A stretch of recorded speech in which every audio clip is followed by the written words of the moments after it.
Savolni qara. Eriz necha marta xiyonat qilgan, hozir ham qilib turami yo qaytgan? Menimcha bu erimda o'ynash bo'lsa kerak. Men orqali xiyonat qilyaptimi, yo'qmi bilib olmoqchi. O'zi aniqlamayotgan bo'lsa, endi ko'pchilik o'ynashlarda xotini xiyonatga kirmaydi, chunki xotini borda, u xotinda u.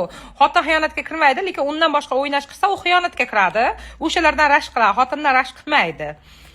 Xotini bir uydagi motoq deb o'ylaydimi, bilmayman. Xotin hisobga kirmaydi, boshqalar hisob qiladi.